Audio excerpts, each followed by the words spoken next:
बिस्मिल्लाहिर्रहमानिर्रहीम। कल एक दोस्त ने सवाल पूछा है तलाक के हवाले से, जो बहुत ही अहमियत का हामिल है।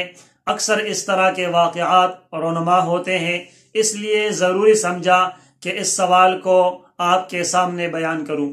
भाई का सवाल ये है कि मैं बीमार हूँ, हाई ब्लड प्रेशर रहता है, मजदूरकार आदमी हूँ। कल रात को जब काम से घर आया तो बीवी के साथ तकरार हुई। बीवी ने कुछ ऐसी बातें की कि मुझे गुस्सा आया और मैंने कहा कि बीवी, मैंने तुझे 3 तलाक दी हैं।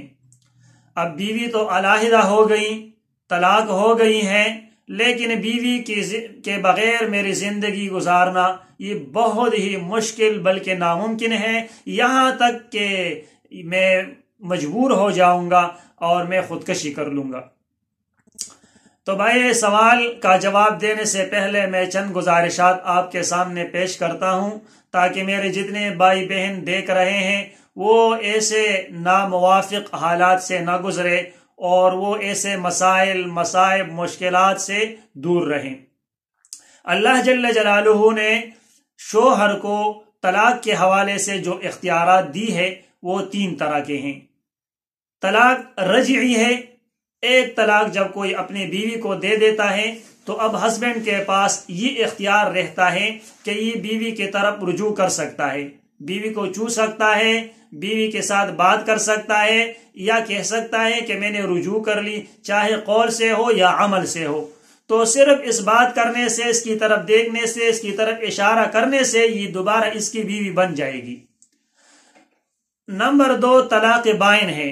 किसी ने अपने बीवी को कहा कि तू मुझ पर हराम है, या ये कहा कि तू जाए, मैंने तुम्हें निजात दी है, या आप वालिदैन के घर चली जाएं, मुझे जरूरत नहीं है। तो इस तरह के ये अल्फाज किनाई अल्फाज से इसके साथ तलाक बाइन वाक़या हो जाता है। और तलाक बाइन का हुक्म ये है कि बाकायदा दोबारा ये शोहर इस बीवी के साथ निकाह करेगा। तजदीद निकाह इसे कहते हैं, और इसमें गवाह भी होंगे और इसमें महर भी मुकर्रर किया जाएगा। और तीसरा तलाक है, इसको कहा जाता है तलाक मुगल्लज़, और वो 3 तलाक़ें हैं। 3 तलाक़ें किसी ने अपनी बीवी को दे दी तो ये बीवी और शोहर के दरमियान मुकम्मल जुदाईगी, अलहदगी आ जाएगी। अब ये इसकी बीवी न रही और न इसके साथ निकाह जायज है। यहां तक कुरान पाक में हत्ता तनकिह ज़ौजन गैरा, ये बीवी अब इद्दत गुजारने के बाद किसी और मर्द के साथ निकाह करेगा, और वो मर्द इसका जो दूसरा हस्बैंड है वो बाकायदा मुजामअत करेगा, हम बिस्तरी करेगा, इसके साथ मिलेगा 1 दफा कम अज कम।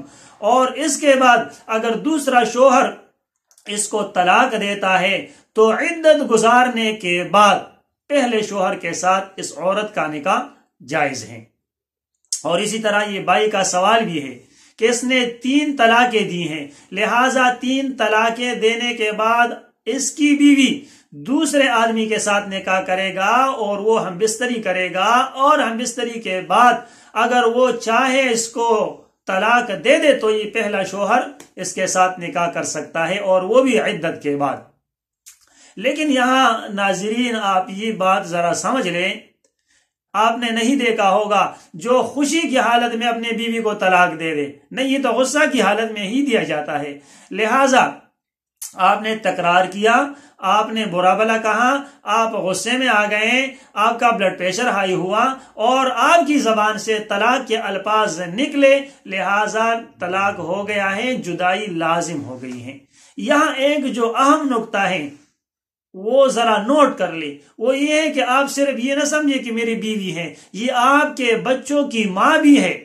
इस लिहाज से अपने बीवी के साथ बहुत ही गुजारा करे, और बिलखुसूस ऐसे अल्फाज जबान से ना निकाले जिससे निकालने के बाद आप आइंदा के लिए बहुत ही परेशान रहती है, मुश्किलात गुजारती हैं। जाहिर है अब बाप बच्चों को तो संभाला नहीं कर सकता, अब बाप बच्चों को संभाला नहीं कर सकता, कैसे संभालेंगे, ये बाप की ताकत में नहीं है। लिहाजा शोहरों को चाहिए कि अपनी जबान को कंट्रोल में रखे और ऐसे अल्फाज से अपने आप को महफूज रखे जो आइंदा आपके लिए परेशानी का सबब बने।